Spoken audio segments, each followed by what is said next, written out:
¿Qué tal amigos? Muy buenas noches. Muchísimas gracias por acompañarme en un programa más, Diálogo Clave. En esta noche a quien hemos invitado es al doctor Freddy Carrión Intriago, defensor del pueblo. Hay muchos temas por los que vamos a abordar, así que los invitamos a que se mantengan pendientes de este programa, el que hemos organizado para el día de hoy. Doctor, bienvenido. Muchísimas gracias por esa diferencia para poder hablar con nosotros a través de este espacio. Buenas noches, la ciudadanía de Loja lo escucha. Buenas noches, Rosario. Muchísimas gracias por la invitación. A la distancia, enviarles un afectuoso saludo, un abrazo en estos momentos tan complicados que tenemos el Ecuador y el mundo entero, en donde el aislamiento es la tónica y donde no podemos reunirnos con nuestros familiares, darles un abrazo fuerte, pero a la distancia valga la intensidad del abrazo para decirles que de esto vamos a salir, saldremos juntos, siempre y cuando obviamente respetemos las normas de distanciamiento, respetemos las normas de bioseguridad, que esto afecta a todo el mundo por igual y sobre la base de eso tenemos que comprometernos en hacerlo. Perfecto, muchísimas gracias, doctor. Ahora bien, las acciones que viene realizando la Defensoría del Pueblo en el marco de esta emergencia sanitaria ha sido también tema de noticia a nivel nacional por muchos aspectos que se han podido generar, pero quisiera precisar aquellos exhortos que ha hecho la Defensoría del Pueblo, de la información que hemos podido realizar del 1 al 30 de abril. Son 9 exhortos que se ha hecho en el marco de toda esta emergencia, pero también ha desencadenado en convertirse en un contrapoder al gobierno, porque me atrevo a decir incluso una de las medidas, como el haber activado la tutela judicial, ha hecho que por parte del gobierno se activen algunos temas bastante complicados. ¿Cómo ha sido para ustedes la defensa de los derechos de los ecuatorianos en este marco de la emergencia sanitaria? Ha sido complicado, Rocío. Yo, por decirlo menos, ha sido una tarea muy difícil y complicada desde el punto de vista de que, como usted mencionaba, nosotros nos hemos convertido en un contrapoder al Estado. Y cuando hablamos de un contrapoder, lo que estamos diciendo es que somos la institución que le dice al gobierno, que le dice al Estado, que su límite de accionar son los derechos humanos, que su límite y su justificación frente al accionar político y público son los derechos humanos, que un contexto de emergencia sanitaria tiene que tener como medidas para paliar y contener la emergencia los derechos humanos, los derechos de las personas. Si no, no se entiende. Cualquier medida que se pueda tomar no tendría ningún tipo de sentido ni justificativo si va en contra de los derechos de las personas. Y es justamente lo que hemos venido haciendo y que lamentablemente de ciertos funcionarios del gobierno pretenden que a través de la intimidación, el chantaje, la amenaza, limitar el accionar de la Defensoría del Pueblo. Somos una institución autónoma, independiente del gobierno. No formamos parte del gobierno. Somos una institución pública que no forma parte del gobierno. Y nuestra mayor justificación, nuestra mayor razón de ser es justamente indicarle al gobierno, señalarle al gobierno y exigirle al gobierno que cumpla con lo que establece la Constitución y los instrumentos internacionales de derechos humanos, es decir, que vigile, respete los derechos de todas y de todos. A cuando no lo hace, sabrá que la institución de derechos humanos estará ahí para señalar, exigir y obligar a través de las acciones jurisdiccionales y de la propia justicia que se cumpla con los mandatos y disposiciones de derechos humanos. Doctor, estos 9 exhortos, ¿qué recogían? ¿O qué recogen más bueno, bien? Los 9 exhortos son de varias temáticas. Empezamos con el exhorto. El primer pronunciamiento público que hizo la Defensoría del Pueblo, por ejemplo, fue el 29 de febrero del 2020, cuando tuvimos el primer paciente COVID-19, el primer paciente. Exigimos al gobierno nacional declare la emergencia sanitaria. Con el primer paciente, dado los fenómenos o las experiencias de Wuhan en China, de España, de Italia, en donde el número de personas contagiadas llevaba de por sí también personas que se encontraban o estaban falleciendo. 29 de febrero, no olvide eso, Rosario. Luego del 11 de marzo se declara la emergencia sanitaria, pero en el interín del 29 de febrero al 11 de marzo, partidos de fútbol llenos, conciertos en Quito y Guayaquil llenos, el transporte público masivo, transporte interprovincial masivo.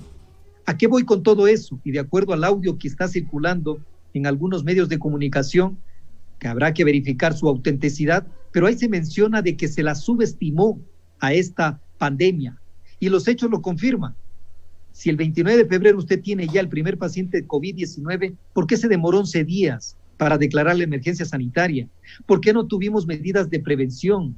¿Por qué no tuvimos medidas de información y de educación respecto del uso adecuado de la salud, de lavarse las manos, de no tocarse el rostro, de tener mascarillas? En fin, hemos tomado medidas tan tardíamente que los resultados y las consecuencias están ahí, están vistas, cuando lo que vimos en Guayaquil, con tantos muertos en las aceras, en hogares, en domicilios, por un mal manejo de cadáveres, porque eso hay que decirlo, un pésimo manejo en cuanto al tratamiento de cadáveres. Todo eso tiene una responsabilidad, Rosario, porque fue atentar contra los derechos de los ecuatorianos y en particular los guayaquileños. Doctor, en ese punto en particular al que usted hace referencia, a la crisis que se desarrolló en Guayaquil, al mal manejo de cadáveres, la Fiscalía anunció un proceso de investigación en donde, claro, es cierto, hay funcionarios públicos que se vieron a cargo de eso, pero también hay que decirlo, hay funcionarios públicos que no contaron con todos los instrumentos ni la capacitación a lo mejor para poder realizar esta tarea. La responsabilidad que debería establecer debe ser a los altos mandos o a aquellos funcionarios públicos que estuvieron en la ejecución. La responsabilidad es individual e institucional. Cuando hablo de responsabilidad individual, de quien tomó la orden. Por ponerle un ejemplo, el día de mañana nosotros estaremos presentando las acciones de protección sobre la pérdida de cadáveres o la no entrega de cadáveres de más de 130 personas que han fallecido, que no se sabe dónde se encuentran, que no han sido entregados a sus familiares. Estamos hablando de más de 130, imagínense la realidad y el drama humano que eso representa. Indudable que ahí caben responsabilidades individuales. ¿En quién? El director del hospital, los directores médicos, inclusive los bodegueros, los camilleros, todos ellos tienen responsabilidad que tendrán que responder, valga la redundancia, respecto de lo que hicieron o dejaron de hacer sobre sobre los cadáveres que aún no son encontrados. Medicina Legal tiene responsabilidad para realizar los informes antropológicos para dar con la identidad. Es decir, cada funcionario público tenemos responsabilidades en función de lo que hacemos o dejamos de hacer. Eso a nivel individual. A nivel institucional, por supuesto, hay un hospital que no supo atender adecuadamente o que no tuvo el tratamiento adecuado de cadáveres. Hay también un COE nacional, hay la fuerza de tarea conjunta. Todos quienes ejercieron actividades públicas relativos al tema del tratamiento de cadáveres tienen responsabilidad en el manejo, en lo que hicieron o no hicieron. Y por supuesto, ya a nivel institucional, el Estado como tal siempre es el responsable porque él es el garante, el que tiene que velar porque los derechos de los ecuatorianos se cumplan.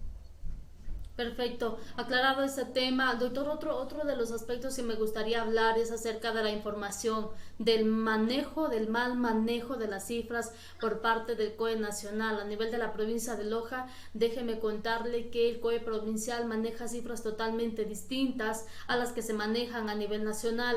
Se genera una confusión a la ciudadanía, sin embargo, incluso para los mismos medios de comunicación, es arriesgar la credibilidad al hacerse eco de alguna de las dos versiones, porque la ciudadanía siente otra realidad a la que las autoridades informan. Sin embargo, desde la Defensoría del Pueblo a nivel nacional se estaba realizando ciertas gestiones, o diría yo, cierta presión para que efectivamente el gobierno entregue la información de manera correcta. ¿Hasta dónde se puede llegar? Porque Alexandra Ocles estaba en la mira por ese tema, pero ella ya no está en esta situación. Ella ya renunció a la Secretaría de Gestión de Riesgos, por ende ya no está, pero la institución se mantiene. Nosotros como institución de derechos humanos, dentro de nuestra facultad de la Ley Orgánica de Transparencia y Acceso a la Información Pública, emitimos un dictamen que recoge todas las contradicciones en la información que el COE Nacional publicaba diariamente y que luego empezó a publicar de forma periódica o consecutiva. Hemos encontrado muchas falencias, muchos vacíos que cada día tenían que las autoridades ir explicando por qué tomaron o por qué quitaron números en los datos oficiales. Para ponerles un ejemplo, un fin de semana entre el 25 y 26 de abril no publicaron un solo resultado, lo publican al día siguiente, el día lunes 27, y frente al día viernes había ya un número de fallecidos menor. Cuando se preguntó, cuando se les exigió la explicación, dijo que se estaba depurando la información estadística y técnicamente. Se les ha hablado y se les ha mencionado sobre el número de personas contagiadas. Han mencionado que el número de personas contagiadas, tomando en cuenta que primero publicaron que aproximadamente estábamos alrededor de los 35,000 personas contagiadas. Ahora hemos bajado a los 20,000. Cuando se le pregunta la razón, es que se ha duplicado y triplicado las pruebas a una sola persona, con lo cual elevaba el número de contagios. Ahora se lo va a hacer en número de cédula. Bueno, se lo ha hecho en número de cédula y siguen habiendo inconsistencias. Luego se ha hablado de que ya estamos en una situación en donde está controlada la pandemia porque se ha aplanado la curva epidemiológica. Los técnicos y expertos mencionan que si usted toma el número de contagios o las personas contagiadas sobre los primeros síntomas que presentan y sobre la base de eso establece un número, indudable que llegará a un aplaneamiento, porque aquellas personas que ya presentaron los síntomas irán evolucionando mucho, se recuperarán, la mayoría se recuperará, otros tendrán que tener asistencia, pero muy pocos fallecerán, afortunadamente. Si le toma desde las personas o desde la primera vez que tuvieron síntomas para determinar que la tendencia está bajando, llegará usted a un momento en donde hay una curva de aplanamiento. Pero esa fórmula sirve simple y llanamente para el médico, cuando le va a tratar y que necesita saber desde los primeros días de sus síntomas. A niveles estadísticos se necesita contar con las pruebas y la confirmación de cuántas personas se encuentran contagiadas. Actualmente nos encontramos con cerca de 96,000 pruebas y de ellas 30 o 31,000 ya contagiadas, el número completamente insuficiente. Otro error o otra contradicción, manifestaban que solamente estaban reportando aquellas personas que tienen las pruebas COVID-19 PCR, que permiten determinar efectivamente si es positivo o no es positivo.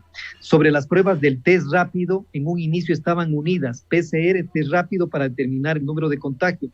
Luego llegaron a manifestar, las pruebas rápidas no permiten determinar el contagio, por lo tanto las eliminamos y eliminaron de un solo bloque miles de pruebas que se habían determinado que las personas se encuentran en contagio. Estas son las inconsistencias. Luego tuvimos a un presidente de la República que dijo que ahora sí va a transparentar la verdad, como si lo anterior hubiera sido mentira, o como si lo anterior no era verdad, no era la realidad. Imagínese un presidente de la República manifestando que ahora sí se van a transparentar la verdad. Luego la tenemos a una ministra de Gobierno mencionar de que las cifras del COE nacional solo son parte de la realidad. Yo le pregunto a usted, ¿un COE cantonal puede tomar una decisión de pasar del rojo al amarillo sobre una parte de la realidad? Es como que en un cantón el COE nacional dice aquí solamente hay 100 casos de contagiados.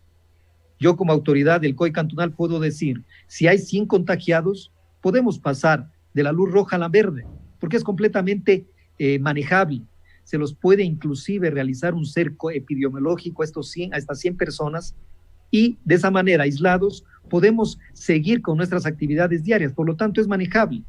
Pero si en la realidad no son 100, sino son 1,000 o 1,500, y usted toma una decisión de pasar del amarillo al verde, ha cometido un error porque ha basado su decisión sobre un subregistro que no le presenta toda la realidad. Hacia allá vamos cuando hemos exigido que el COE nacional emita, corrija y evite la ambigüedad de la información. El pueblo ecuatoriano necesita cifras exactas, datos oficiales aproximados a la realidad, no partes de la realidad, datos de la realidad. Y hacia allá va nuestro dictamen para que en el plazo de 8 días, que se vence el día martes, COE Nacional publique información contextualizada y veraz. De lo contrario, pesa, de acuerdo a la ley, no a lo que diga el defensor del pueblo, sino de acuerdo a la ley, pesa el pedido de destitución si no cumpliere con esta disposición. ¿Destitución de quién? Del que está al frente del COE nacional, que en este caso es el secretario nacional de gestión de riesgo, independientemente de quién sea. En un momento, hace 8 días, era la señora Alexandra Ocles, ahora la obligación está en el señor Rommel Salazar, que debe cumplir porque esta es una disposición a la institución. al COE nacional a través de la Secretaría Nacional de Gestión de Riesgo. Esta obligación no se obvia o no se evita cambiando de titular. Es al Secretario Nacional de Gestión de Riesgo a quien cabe la obligación de presentar información veraz y transparente. Doctor, tenemos algunas interrogantes y comentarios durante esta transmisión. Luis Cuenca nos dice: estimado doctor, reciba desde Loja el respaldo a su trabajo y a no dejarse amedrentar por aquellos que piensan que el poder es eterno y los omnibula su ambición. Un octubre de muerte, un COVID-19 de muertos, tiene eso a ver los que hoy están desde el poder desgobernando. Dice Daniela Alarcón: buenas noches, por favor, ¿qué pasará una vez que se publique la ley humanitaria con las mujeres en periodo de lactancia, ya que esta ley no se indica ninguna excepción para que no se pueda bajar el salario a ese sector que es prioritario, que se los pueda despedir pagando todo lo que corresponde por ley? Doctor, y en base a esta reflexión y a esta interrogante, a esta preocupación que tiene nuestra amiga Daniela Alarcón, quisiera preguntarle a usted si han analizado lo que se puede venir luego de esta aprobación de la ley de apoyo humanitario, considerando todo el tema en el contexto laboral, cuando se da la posibilidad de reducir la jornada de 40 a 20 horas, con eso el salario y con eso la aportación también al Instituto Ecuatoriano de Seguridad Social. Las organizaciones sociales han manifestado ya esa posibilidad de movilizarse, pero movilizarse en una pandemia, en una emergencia en la que también estamos, es un tanto riesgoso. ¿Hasta dónde va la responsabilidad del Estado y también de los ciudadanos? Bueno, la responsabilidad de los ciudadanos es en estos momentos, obviamente, tener todas las medidas de prevención, mascarilla, lavado de manos, gel, para poder tratar de evitar cualquier tipo de contagio y el distanciamiento. Esas son las medidas que los ciudadanos tenemos como responsabilidad, porque tenemos que cuidarnos nosotros para cuidar a nuestras familias, a los demás. Esa es una responsabilidad ineludible. Pero más allá de eso es la responsabilidad del gobierno. El gobierno está al mando, el gobierno es el que gobierna, valga la redundancia, el gobierno es el que está al frente, es el que lidera al país. Por lo tanto, tiene que tener como una de sus premisas fundamentales, el bien común. Y el bien común y la protección de los sectores vulnerables de la sociedad. No es lo mismo una relación entre un empleador y un trabajador y darle una relación de equidad a esa relación que por sí es asimétrica, es desigual. Se tiene que el Estado acompañar más de cerca al trabajador para tratar de que sus derechos no sean vulnerados, de la misma manera que para las mujeres embarazadas o las mujeres que se encuentran en estado de lactancia. Son grupos de atención prioritaria que el Estado debe dar la protección necesaria. Lamentablemente, en política pública relativa a derechos humanos, aún no hemos aprendido ni hemos contextualizado lo que significan los derechos humanos, a pesar de que el pueblo, que comúnmente los políticos hacen alusión para cualquier tipo de tema, el pueblo ecuatoriano se encuentra conformado por seres humanos, por hombres y mujeres, que necesitan y exigen la debida protección y atención del Estado ecuatoriano. Y esa atención debe ser primero precautelando los derechos de los sectores más vulnerables de la población, los niños, niñas y adolescentes, los adultos mayores, las personas o las mujeres que se encuentran en estado de gestación o en lactancia, de la misma manera que las personas privadas de la libertad, lo que dice nuestra Constitución. En eso nuestra Constitución es completamente clara. Existen grupos de atención prioritaria a quienes el Estado les debe dar atención, las personas en movilidad, en fin. Sobre la base de eso, es obligación del Estado darnos las condiciones adecuadas para tener una calidad de vida digna para el ecuatoriano. Lamentablemente estamos en una situación difícil. El COVID-19 nos dejará grandes y profundas lecciones, pero más que nada, luego del COVID, post-COVID, tendremos una gran crisis también que llevar adelante y que resolverla, que es la crisis económica. Actualmente más de 100,000 empleos se han perdido. Esos 100,000 empleos significa que hay miles de familias que no tienen un sustento diario, miles de familias que van a tener que salir a la calle a buscarse la forma de traer un sustento diario a sus familias. Doctor, Frente a eso, en cuanto a la ley de apoyo humanitario que nos hace referencia también nuestra amiga que escribe acá, Daniela Alarcón, en cuanto a estos sectores vulnerables, personas con discapacidad, mujeres embarazadas, la ley no hace ninguna excepción, es decir, la reducción del sueldo, la reducción de jornada es a todo tipo de trabajador. ¿Se puede proceder hacia una demanda de inconstitucionalidad a esta ley? Es que no es necesario que la ley haga excepción, porque ya lo establece la Constitución. Al ser grupos de atención prioritaria, estarán sobre cualquier disposición legal que vulnere o limite sus derechos. Eso es completamente claro. No necesita la ley establecer una excepción cuando la Constitución lo garantiza. Y la Constitución, de acuerdo a la jerarquía normativa, está sobre una ley. Los instrumentos y tratados internacionales se encuentran sobre la ley y por lo tanto deberán ser aplicados en garantía de los derechos. Si hay una mujer una persona con discapacidad, una mujer embarazada o que está en estado de gestación, que forman parte de los grupos de atención prioritaria, esos grupos de atención prioritaria no pueden ser ni menguadas sus remuneraciones ni afectados sus derechos, porque además de la ilegalidad en cuanto a la vulneración de sus derechos, también habría una doble vulnerabilidad, una doble vulneración de sus derechos, que obviamente es perfectamente exigible ante cualquier órgano judicial.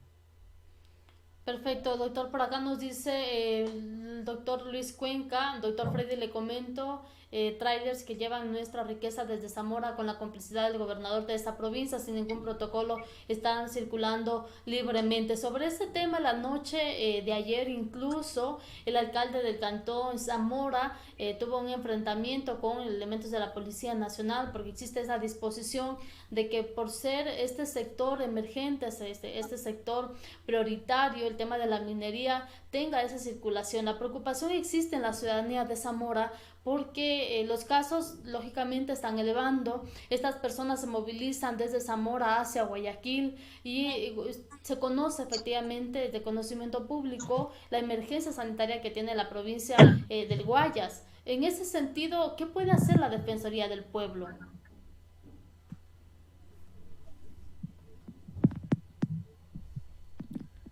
Doctor, su micrófono no se le escucha. ¿Ahí me escucha? Sí, perfecto, sí. Le escuchamos. De acuerdo, muchas gracias. Sí, lo que le mencionaba era que los COEs cantonales son las autoridades en estos momentos de emergencia, la máxima autoridad del cantón, el COE cantonal. Y realmente a mí me ha llamado mucho la atención este enfrentamiento de la Policía Nacional con el COE cantonal, cuando el COE cantonal es la máxima autoridad en los cantones en estos temas de emergencia. Ellos pueden tomar también decisiones cuando se encuentra en peligro la salud o la vida de las personas. Eso lo dice expresamente la ley de la Secretaría Nacional de Gestión de Riesgo. Los COE cantonales empiezan a articular todas las actividades necesarias para precautelar los derechos. Me llama, como digo, la atención este enfrentamiento con la Policía Nacional, cuando la Policía Nacional debería estar al servicio de los COE cantonales. Lo que debe estar claro es una situación: la seguridad, la protección que deben tener cualquier tipo de actividad que se llegue a realizar debe ser al máximo. Y cuando me refiero que debe ser al máximo es que obviamente cualquier inicio de actividad o reactivación de la producción tiene que contar con las medidas preventivas y de seguridad. El tema del asunto minero, si bien no ha sido un tema de las excepciones o de las prohibiciones que ha establecido el COE nacional, sin embargo, el problema está si tiene o no medidas preventivas y de seguridad a efectos de no generar o de no traer casos importados de Guayaquil a la provincia, que esa es la mayor preocupación de los zamoranos, de que a través de este transporte lleguen a haber casos desde Guayaquil a la ciudad y a provincia de Zamora de COVID-19. Pero tomemos en cuenta, la reactivación de la producción ya se está dando, la reactivación de la producción o de actividades productivas se están dando. Aquí el punto fundamental que creo que es indiscutible es que toda actividad que se realice, porque eso no lo decide el COE cantonal, sino lo está decidiendo los COEs nacionales, toda reactivación de la producción tiene que hacérselo bajo estrictas medidas de seguridad. El primer caso que exista en una de estas medidas de seguridad tiene que procederse con los protocolos de aislamiento, pero indudablemente que debemos ya, de acuerdo a lo que están establecidos los COEs cantonales y COEs nacionales, se van a iniciar nuevamente reactivación de las actividades, pero hay que hacerla con las debidas garantías, dado que un rebrote puede ser mucho más letal de lo que estamos actualmente viviendo. Muchas gracias, doctor. Por acá tengo una inquietud y también una observación. El señor Bolívar Loján nos dice: el 10 de febrero del 2020, con trámite defensorial DPE 1701-02-7, firmada por el doctor Veloz, se dispone que la señora Diana Tamaín, presidenta del Consejo Nacional Electoral, le entregue la información solicitada de definición de la cantidad de concejales a elegir en marzo de 2019 señor Bolívar Loján, pero hasta la fecha nada. ¿Se puede dar seguimiento a estos casos, doctor? Por supuesto, no tenía conocimiento de esta disposición. Como usted entenderá, los delegados provinciales actúan en el marco de sus competencias. Personalmente averiguaré si ya tienes información, que entiendo debería tenerla, porque los plazos máximos para la entrega de la información pública son de 15 días.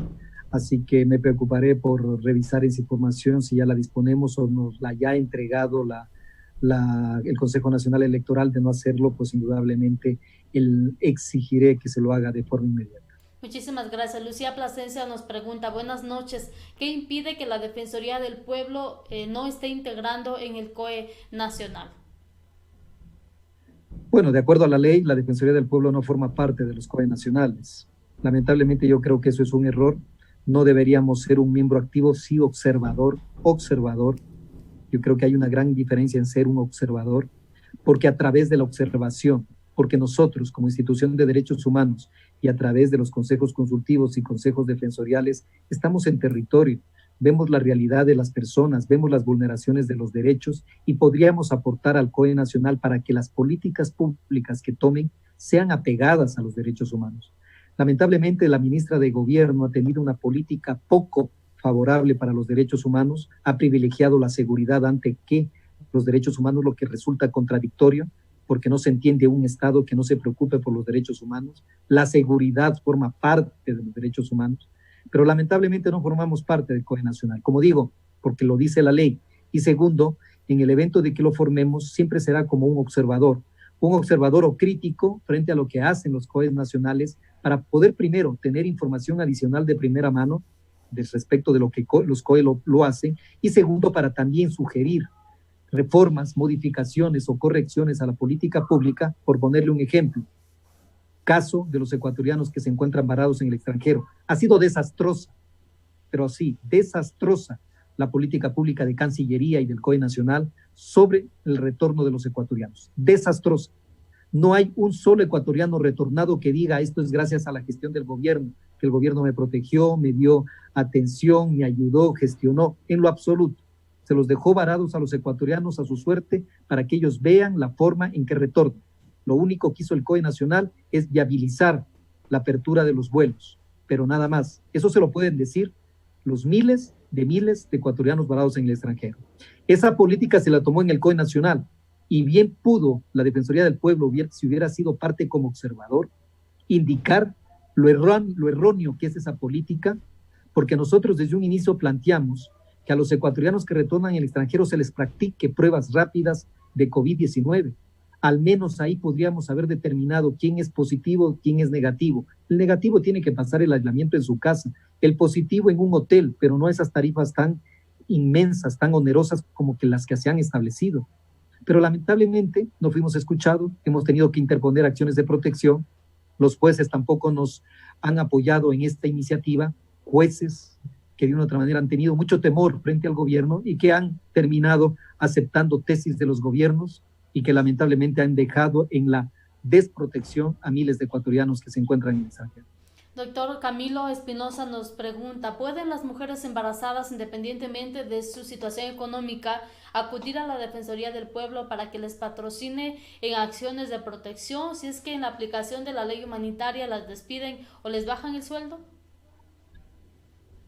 Por supuesto, las acciones de protección forman parte de lo que hace la Defensoría del Pueblo, y mucho más cuando son grupos vulnerables o de atención prioritaria. Nuestra función es presentar acciones jurisdiccionales, nuestra función es proteger los derechos de las personas. Cuando uno de los ciudadanos se encuentre en esta situación, inclusive la institución de derechos humanos, la Defensoría del Pueblo, la hemos puesto en línea. No es necesario ya ni siquiera recurrir a nuestras oficinas, sino a través de nuestro portal web se encuentran los formularios de las denuncias sobre las diversas vulneraciones a los derechos humanos, y nosotros a través de esto acudimos, representamos y obviamente gestionamos cualquier tipo de recurso que sea necesario para garantizar los derechos.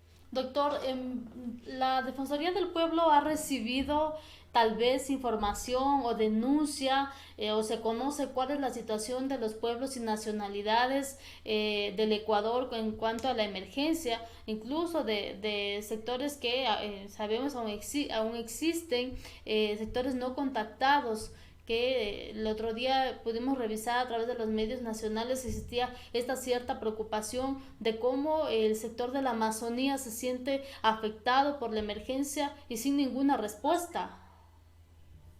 Bueno, en el tema de los pueblos y nacionalidades indígenas es una de las preocupaciones muy importantes que tiene la Defensoría del Pueblo. De hecho, hace un par de semanas yo estuve presente en Pastaza, en Puyo. Me reuní con dirigentes del pueblo quichua de Sarayaco. Ellos están pasando por una situación, además del COVID, una situación de mayor vulnerabilidad. El río Bombonaza desbordado, se les llevaron los cultivos, se les llevaron inclusive escuelas, sus casas. Obviamente ellos estaban en una situación muy difícil, inundados y con ya casos de dengue. Además del COVID, dengue. Imagínense la realidad por la que estaban atravesando el pueblo quichua de Sarayaco.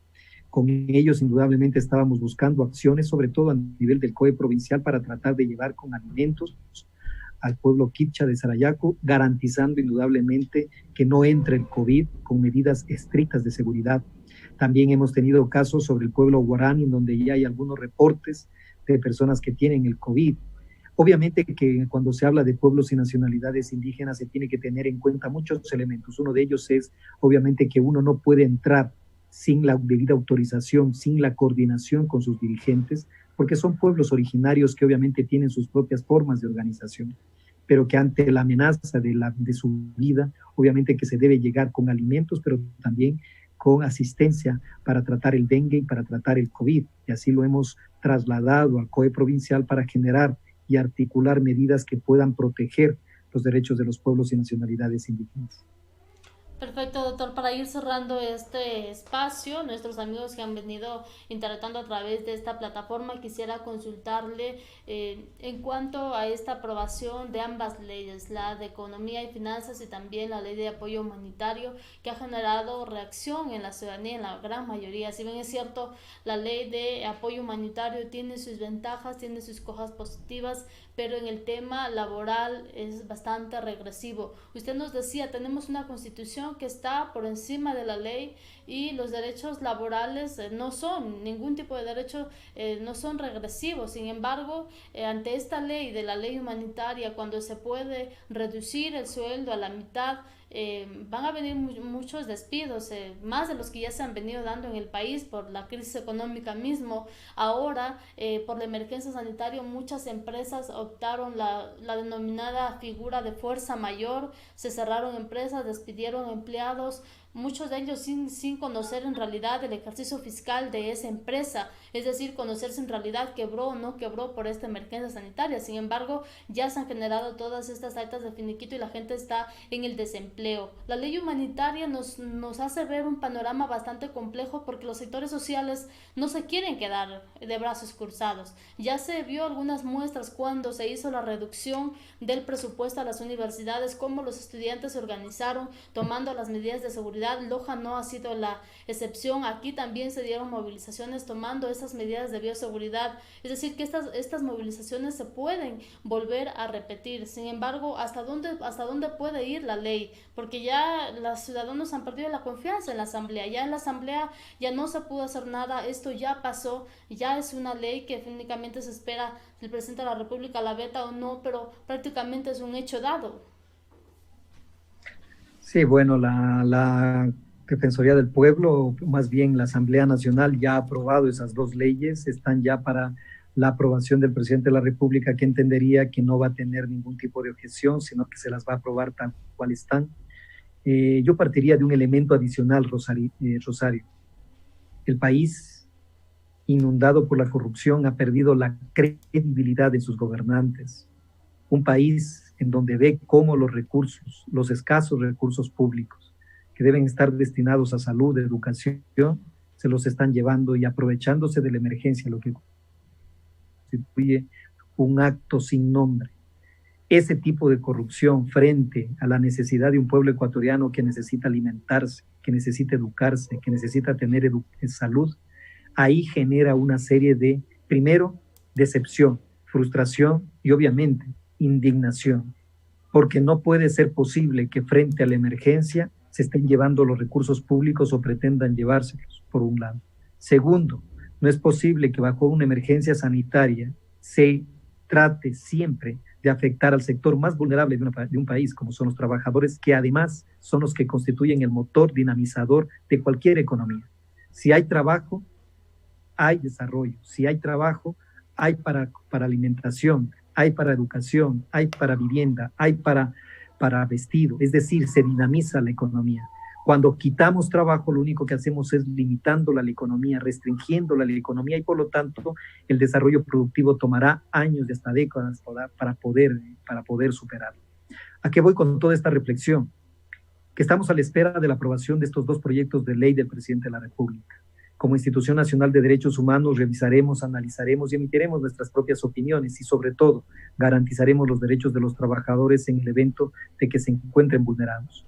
Mientras no sean proyectos de ley, como nuestra competencia no es sobre lo que se está discutiendo, sino sobre la ley en sí, tendremos que analizarla al enfoque de los derechos humanos, de los instrumentos internacionales de derechos humanos y sobre la base de eso establecer una opinión y un pronunciamiento al gobierno nacional para que vaya en clara dirección de que deben estar primero los derechos de las personas, de que cualquier política pública económica tiene que precautelar los derechos económicos, sociales y culturales, de que cualquier medida restrictiva de los DESCA tiene que ir en el sentido de que sea oportuna o al menos transparente y socializada, debidamente socializada.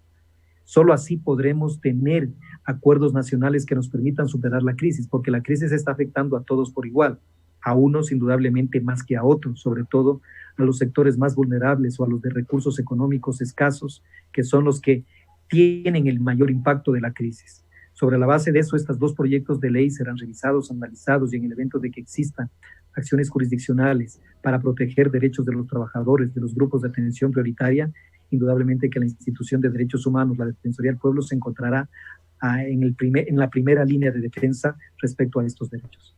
Doctor, nos dice Camilo Espinosa, tomando en cuenta que la mayoría de jueces del país desconocen el derecho constitucional y tienden a fallar a favor del Estado en las acciones de protección, que la Corte Constitucional está inadmitiendo a trámite el 99% de las acciones extraordinarias de protección derivadas de garantías jurisdiccionales, ¿ha ejercido la Defensoría del Pueblo su competencia para solicitar a la Corte Constitucional que seleccione y revise los casos más graves para que así emita jurisprudencia vinculante? Por supuesto que lo hemos hecho. Hemos hecho varios casos ya en donde le hemos pedido a la Corte Constitucional que bajo la facultad que tiene la Defensoría del Pueblo de solicitar la revisión de sentencias lo hagan y saquen una sentencia con carácter obligatorio, vinculante y obligatorio. Lo hemos hecho con el caso de las sentencias o de las acciones de protección por equidad de género, en donde teníamos fallos positivos y fallos contradictorios o negativos. Está en estudio, está próximo a resolver la Corte Constitucional y de la misma forma presentaremos cuantas acciones o peticiones para revisión de sentencias sean necesarias, mucho más tomando en cuenta los contextos en los cuales vamos a vivir post-COVID-19, contextos sumamente difíciles, complicados, más que nada económicamente difíciles, en donde los DESCA, los derechos económicos, sociales, culturales y ambientales, van a sufrir un gran impacto y regresividad, como hemos venido viendo. Los últimos años en el país está habiendo una constante regresividad en derechos. Por ponerle un ejemplo, el tema de la violencia contra la mujer, hemos visto que en lugar de avanzar, se ha regresado en esos derechos, y esas son preocupaciones constantes de la Defensoría del Pueblo, que las estamos planteando ante la Corte Constitucional, que en esto tiene una competencia fundamental. Esperemos que la Corte Constitucional ilumine, oriente los criterios constitucionales apegados a derechos, apegados a la protección de los derechos, y de esa manera limitemos la acción del gobierno que puede ir vulnerando los derechos de todos y de todas. Una vez de que la ley humanitaria esté establecida ya como una ley, ¿la Defensoría del Pueblo puede presentar acciones de protección contra esa ley? Completamente. Cuando vulneran derechos, completamente lo podemos hacer, e inclusive declaratorias de inconstitucionalidad, dependiendo de si existen elementos como para que se presenten esas declaratorias.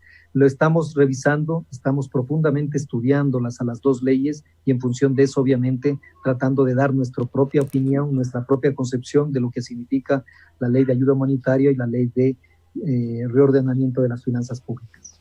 Doctor, los ecuatorianos, aparte de otros derechos, también tenemos ese derecho a elegir y ser elegidos. ¿El proceso electoral del 2021 puede estar en riesgo por esta crisis sanitaria?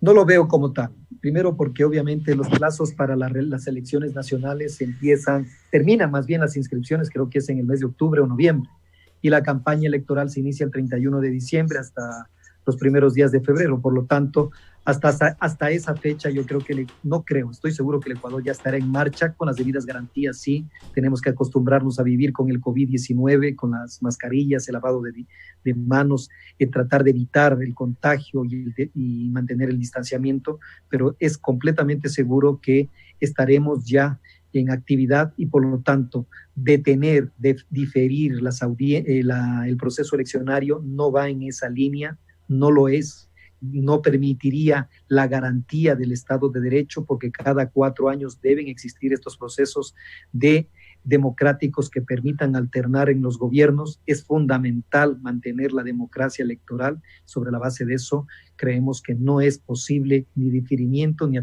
un atraso, ni mucho menos la suspensión de las elecciones. Doctor, y para cerrar esta entrevista, el día de ayer se cumplía un año más de la desaparición de David Romo, que es un caso de conmoción a nivel nacional con muy pocas respuestas y muchísima confusión. Organismos internacionales han hecho observación al Ecuador sobre el manejo de este caso. Desde la Defensoría del Pueblo, ¿existe algún acompañamiento? Por supuesto, nosotros venimos haciendo la vigilancia del debido proceso con la nueva designación de un fiscal. Llevamos por el número 21. Imagínense, 21 fiscales en el caso de David Romo. Lamentablemente, mi solidaridad con Alexandra Córdoba, como madre, todo el dolor y el sufrimiento por la incertidumbre del paradero de su hijo es inimaginable. Ojalá los funcionarios públicos fuéramos mucho más empáticos, nos pusiéramos en el lugar de las personas que están sufriendo las desapariciones involuntarias, el que no conozcan el paradero de sus hijos. Yo sé que en el caso de Alexandra Córdoba ya se ha acusado se ha tornado una desaparición forzosa dada la omisión del Estado ecuatoriano. En todo caso, como institución de derechos humanos, seguimos de cerca el proceso, seguimos alertando y exigiendo de las autoridades públicas la debida celeridad en cuanto a la investigación, en cuanto a las resoluciones. Lleva Alexandra Córdoba 7 años con este proceso y es imposible que haya demorado tanto y que no se sepa el paradero de David Romo. Perfecto, doctor. Yo quiero agradecerle por este espacio, este tiempo que ha podido compartir con nosotros en esta entrevista, absolver algunas dudas de los lojanos que se han conectado para compartir y también hacer eco de esas fuerzas que se les envía desde acá, desde la provincia de Loja, a no amedrentarse, a no bajar la guardia ante todo lo que está pasando. El ser un contrapoder al gobierno es bastante complicado, pero es el rol en el que también ha asumido en la defensa de los ecuatorianos. Muchísimas gracias, doctor, por esta entrevista.